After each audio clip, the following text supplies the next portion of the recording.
आज मैं आपके साथ में एक ऐसी फर्टिलाइजर शेयर करूंगी जिससे आपके पौधों में जो है कलियां भी बनेंगी, फूल भी आएंगे और प्लांट की ग्रोथ भी काफी अच्छी होती रहेगी। ये एक प्योर ऑर्गेनिक फर्टिलाइजर है जो हमारी प्लांट की ग्रोथ को बहुत अच्छी करेगा और जो हमारे प्लांट की में जो बोरोन की कमी होती है उसको भी बहुत अच्छी मात्रा में पूर्ति करेगा और मैग्नीशियम की कमी को भी पूरा करेगा। किसी भी फ्लावर प्लांट की ग्रोथ के लिए, चाहे वो बेल वाले हों या जो है लताओं वाले हों, कैसे भी प्लांट हों, उनकी ग्रोथ के लिए एनपीके की मात्रा बहुत अच्छी होनी चाहिए, तभी हमारे प्लांट ग्रोथ करते हैं। NPK means nitrogen, phosphorus, potassium.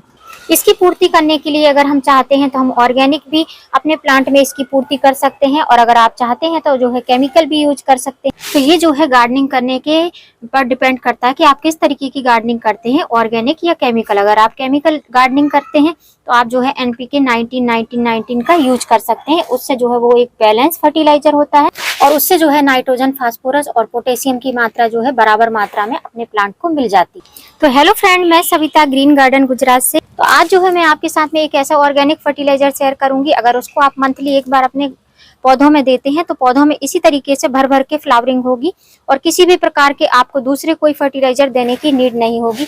उस फर्टिलाइजर में जो है नाइट्रोजन, फास्फोरस, पोटेशियम, सभी प्रकार के बोरोन और सभी प्रकार के माइक्रो न्यूट्रिएंट्स उपलब्ध होते हैं। तो पौधों की अच्छी ग्रोथ के साथ में, अगर ग्रोथ के साथ में फ्लावरिंग भी होती है तो प्लांट काफी अच्छे दिखाई देते हैं। तो ऐसी कंडीशन में आपको करना क्या है कि कोई एक ऐसा ही फर्टिलाइजर चूज करना है जो कि हमारे सभी पोषक तत्वों की कमी को पूरा कर दे प्लांट की। तो आज मैं वही फर्टिलाइजर आपके साथ में शेयर करूंगी। इस फर्टिलाइजर को आप अपने सभी फ्लावरिंग प्लांट, फ्रूटिंग प्लांट और वेजिटेबल प्लांट में इसको दे सकते हैं। प्योर ऑर्गेनिक है और सभी के घरों में जो है बहुत आसानी से ये मिल जाता है। इसको हम अपने डेली यूज में यूज करते हैं, जो हमारे किचन में बहुत आसानी से आपको मिल जाएगा। इसके लिए आपको कहीं भी जाने की जरूरत नहीं है। इस खाद से आपके प्लांट की सभी जरूरतें पूरी होंगी, ग्रोथ अच्छी होगी, प्लांट में बहुत अच्छे से ग्रीनरी आएगी और बर्ड्स बहुत अच्छी बनेंगी, स्टिक जो है काफी अच्छी मजबूत रहेंगी और प्लांट बहुत अच्छे से फ्लावरिंग करेगा। अगर आपके पौधों में ग्रोथ नहीं हो रही है, उनकी बढ़वार नहीं हो रही, तो इस फर्टिलाइजर को अगर आप मंथली एक बार डालेंगे तो इससे जो है आपकी पत्तियों भी बहुत अच्छी से ग्रीन रहेंगी, लस ग्रीन, और फ्लावरिंग भी काफी अच्छी होती रहेगी। वैसे तो हर प्लांट का जो है सीजन होता है फ्लावरिंग करने का, लेकिन अगर आप उसकी देखरेख करेंगे, स्पेशली पेरेनियल प्लांट, तो वो जो है आपके विंटर में भी बहुत अच्छे से, जो डोरमेंसी पीरियड बोलते हैं सब, तो प्रॉपर डोरमेंट तो नहीं होते हैं, लेकिन विंटर में भी आपके जो पेरेनियल प्लांट होते हैं जैसे कि मेरे हैं, वो भी आपको ब्लूम देते ही रहेंगे। तो यहाँ पर आप ये जो देख रहे हैं ये है मूंग दाल। ये खड़ी मूंग दाल है और छिलकेदार है। मूंग दाल भी कई तरीके से आती है, जैसे कि प्रॉपर जो है छिलके निकली हुई दाल, और ये जो आप देख रहे हैं ये छिलके वाली दाल है। तो हमको जो यूज करना है वो छिलके वाली दाल यूज करना है। तो आज इसी दाल से जो है हम एक फर्टिलाइजर बनाकर तैयार करेंगे जो कि बहुत ही अच्छा होता है। वैसे तो मैं सभी दालों के फर्टिलाइजर जो है अपने प्लांट पर डालती रहती हूँ, रिजल्ट भी आप देख सकते हैं, बहुत अच्छे मेरे प्लांट जो है हेल्दी बुशी कंडीशन में रहते हैं। और मैं हमेशा ऑर्गेनिक गार्डनिंग करती हूँ और एक प्लांट से कई सारे प्लांट बनाने में ही विश्वास रखती हूँ।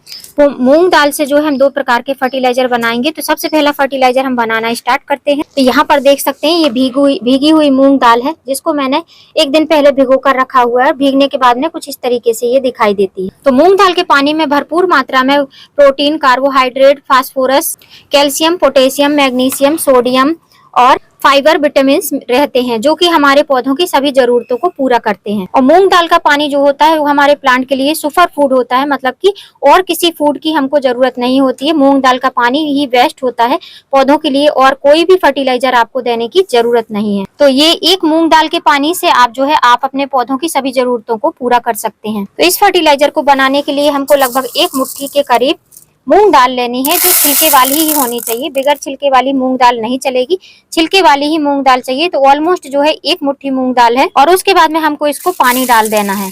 आपके पास आप जितना फर्टिलाइजर बना रहे हो, जैसे 2 मुट्ठी हो तो आप जो है 2 मग पानी डाल सकते हैं, मतलब 2 लीटर के करीब, इतना कि ये अच्छी तरीके से भीग जाना चाहिए। और इसको जो है हमको 1 से 2 दिन के लिए सोक करने के लिए रख देना है, मतलब कि भिगो कर रख देना है। 1 से 2 दिन बाद कुछ इस तरीके से फर्टिलाइजर बनकर रेडी होगा। आप देख सकते हैं कलर जो है ट्रांसपेरेंट हो गया है, इनके छिलकों की वजह से, क्योंकि जो भी पोषण रहता है इनके छिलकों में ही रहता है। ये एक प्रकार का हमारे पौधों के लिए सुपर फूड होता है। तो इस पानी को जो है मैं एक गिलास में निकालूंगी। आप जो है अंदाजे से कर सकते हैं, मतलब कि मैं 1 गिलास पानी, ये जो इसका फर्टिलाइजर है ये रखूंगी, और जो ये मेरा मग है, इसमें 4 गिलास पानी है, तो 4 गिलास पानी ये सिंपल पानी और 1 गिलास जो है ये फर्टिलाइजर। इस तरीके से 1/4 का रेशियो रखना है। आप 1/5 का भी रेशियो रख सकते हैं, तब भी आपका फर्टिलाइजर बहुत अच्छे से बन के रेडी होगा। अब इस फर्टिलाइजर को आप जो है विंटर के प्लांट में भी डाल सकते हैं। और जब भी ये फर्टिलाइजर दें तो आप ध्यान रखें कि आपका गमला कितना बड़ा है, गमले के हिसाब से ही आपको डालना है। आप कोशिश करें कि आप बहुत ज्यादा फर्टिलाइजर ना डालें, मतलब कि बहुत ज्यादा इसका जो हमने लिक्विड बनाया है उसको बहुत ज्यादा मात्रा में ना डालें, इतना ही डालें कि जितना कि प्लांट में ऑब्जर्व हो जाए। आपके जो परमानेंट प्लांट है उनमें भी आप ये फर्टिलाइजर दे सकते हैं थोड़ी थोड़ी मात्रा में, जैसे कि ये बोगनविला है, चंपा है, या जो भी आपके हिबिस्कस हैं उनमें भी आप ये फर्टिलाइजर दे सकते हैं।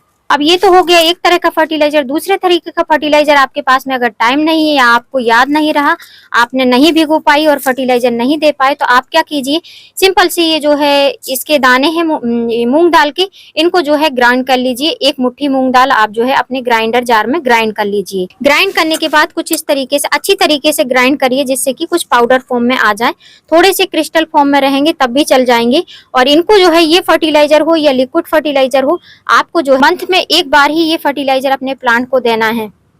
कोई भी फर्टिलाइजर अगर आप देते हैं तो आप ये हमेशा याद रखें कि आपको जो है गुड़ाई कर कर ही फर्टिलाइजर देना है, स्पेशली जो आप जो है सूखे तत्व ग्राइंड कर कर फर्टिलाइजर देते हैं। तो जैसे कि आज हम मूंग दाल का फर्टिलाइजर दे रहे हैं, तो इसको जो है अगर आप ऐसे फर्टिलाइजर देते हैं तो मिट्टी को अच्छी तरीके से गुड़ाई कर लीजिए, तभी इस फर्टिलाइजर को आप दीजिए।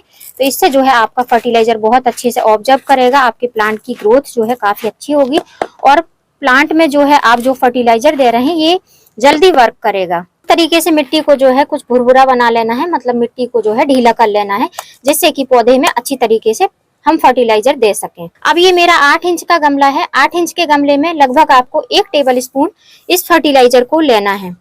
अगर आपका 10 से 12 इंच का गमला है तो आप जो है 1 से 1.5 स्पून जो है आप इसमें ये फर्टिलाइजर डाल सकते हैं। तो मैं जो है 1 टेबल स्पून जो है इसमें फर्टिलाइजर डाल रही हूँ। फर्टिलाइजर डालने के बाद में इसको हमको कुछ नहीं करना है, बहुत ज्यादा नीची सतह में इस फर्टिलाइजर को नहीं डालना है, बस नॉर्मल जो है मिट्टी को थोड़ा सा इधर से उधर ट्रांसप्लांट कर देना है। बस इसी तरीके से हमको फर्टिलाइजर देना है। तो फर्टिलाइजर दिया है तो इसमें वाटरिंग भी करना जरूरी है, तो वाटरिंग भी हम उतनी ही करेंगे जितना कि हमारा प्लांट ऑब्जर्व कर ले, मिट्टी हमारी सोख ले, उतना ही पानी हमको इसमें देना है। इससे ज्यादा हमको पानी नहीं देना है। ये जो है कॉस्मोस के प्लांट में आपको फर्टिलाइजर करके दिखाया है।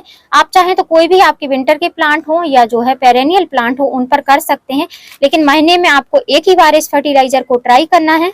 तो आप ही अगर चाहते हैं कि इस तरीके के ऑर्गेनिक जो नुस्खे रहते हैं फर्टिलाइजर के नुस्खे, अगर आप देखना चाहते हैं किस तरीके से हम अपने प्लांट को जो है ऑर्गेनिक वे में हेल्दी बना सकते हैं और गार्डन में बहुत अच्छे से फ्लावरिंग पा सकते हैं, तो आप जो है मेरे चैनल को सब्सक्राइब कर सकते हैं। फिर मिलती हूँ किसी नई वीडियो में नए टॉपिक के साथ। तब तक के लिए हैप्पी गार्डनिंग।